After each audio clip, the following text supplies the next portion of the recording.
Hi, I'm Joni Patry, and welcome to my YouTube channel. Well, today I want to talk about Mars going direct because it's soon to go direct January 12th. And what does that mean for us all? Well, let me just say this. Mars went retrograde October 30th, and since that point in time, haven't you kind of felt like your energy level's been lower than average? Well, I can say it's true for me because Mars represents what? Energy. And all of us have been sort of like lacking energy while Mars is retrograde. So I've got news for you. It's about to go direct January 12th. You're going to find that energetically, you're going to feel more energized and things will start to move forward. But I hope during this Mars retrograde, that you have learned a lot about yourself, because what retrogrades do is they bring things back for us to reassess and learn from. Mars being retrograde, Mars is also the planet that rules anger. And yes, many things from our past that we have particularly been angry about have come up and been surfacing. So we've had to look deep into ourselves for a healing. But now that the work is pretty much over and done with, we can now move forward. So I want to say, watch how your energy, your courage, your excitement, your willpower, Mars rules willpower, starts to return in a whole different way. This is exciting to look forward to. So that workout plan that you've been postponing, you can get going with it again. Why? Because now you have not only the energy, but the willpower and drive and ambition to do this.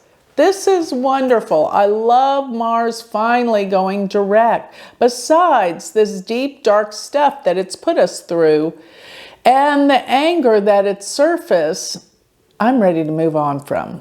And we will. All of us will. Even as a nation, as a world, as humanity. That's what's important too. But Mars is still going to remain in the sign of Taurus.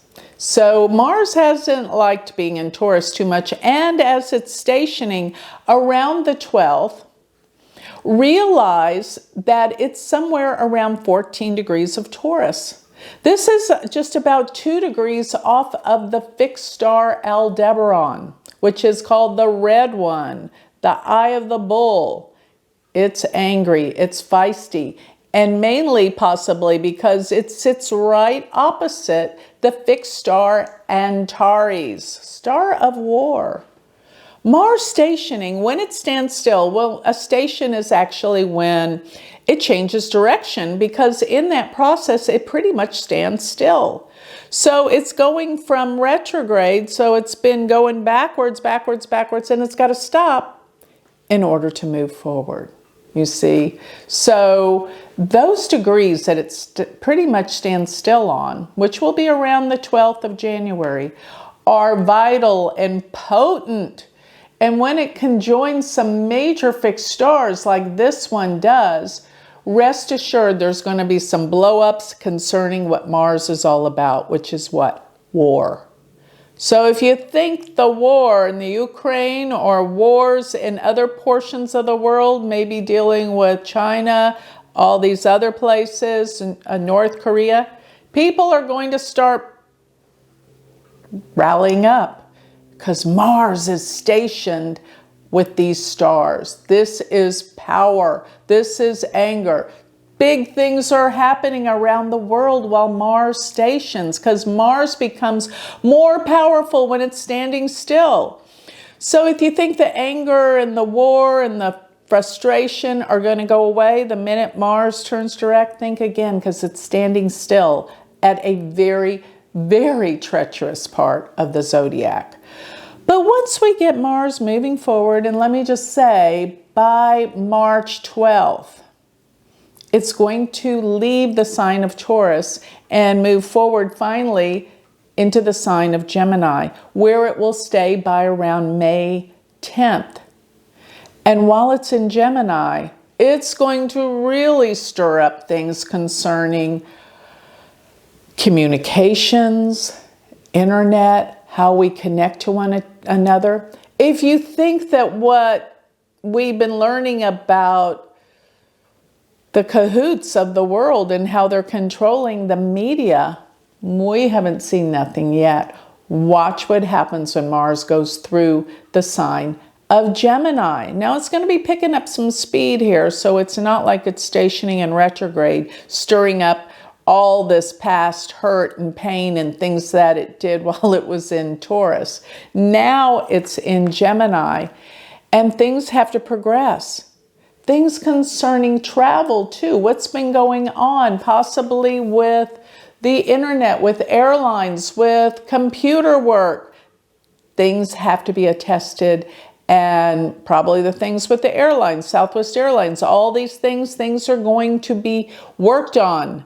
But there's still some issues and problems that need to be solved while Mars goes through the sign of Gemini. And if you've watched any of my previous videos, I do see where the sign of Gemini, particularly when Mars first enters Gemini, which will be around March 12th, things are going to really stir up with China because Xi Jinping has his sun there at 0 degrees of Gemini. So you're going to see things with China come to the forefront: anger, frustration, rage, war, major problems around the world. But China is going to be at the essence of what's probably going on. Watch and see. Then as we just follow Mars down the path around July 1st, Mars is going to go into the sign of Cancer, where it's going to be there for about 2 months. So Mars will it's going to be in Cancer beginning around May 10th till July 1st. And this will affect the housing markets. Because what a lot of people don't realize, in Vedic astrology, Mars rules real estate. Go figure, but it truly does. And with Mars being in the sign of Cancer, it's actually its debilitation sign, which means it's weakest, which means things are going to really come down with the housing markets. Not in a good way, but I think it's a way that's going to change the predicament of how the markets are and change the world in terms of real estate. Can we afford things? All of those things are going to change. And I think in the long run, it makes it better. So don't worry too much about this, but you're going to see that that's going to be the focus from May till July. So throughout the month of June, major effects with the economy and everything are about to be staged and blow up in a whole different way. And I don't think it's a bad way, but we're going to see. This is going to be the most transformative time of the year because of the Jupiter-Rahu conjunction that happens around June 2nd.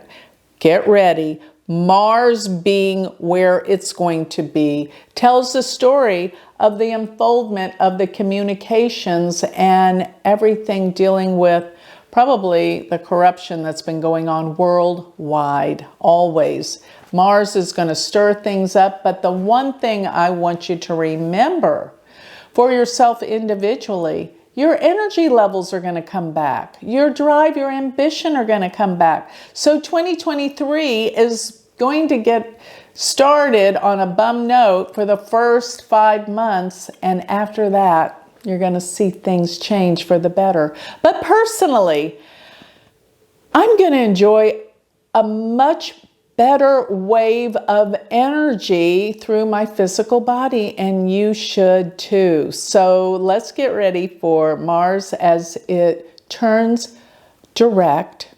But most of all, prepare. There's going to be some things that happen worldwide, but it's going to be better overall for all of us. So with that, I'd like to close. If you would like more information about me, about my school, the University of Vedic Astrology starts a new class January 25th. Don't miss it. This is one of the fastest, largest universities teaching Vedic astrology internationally around the world.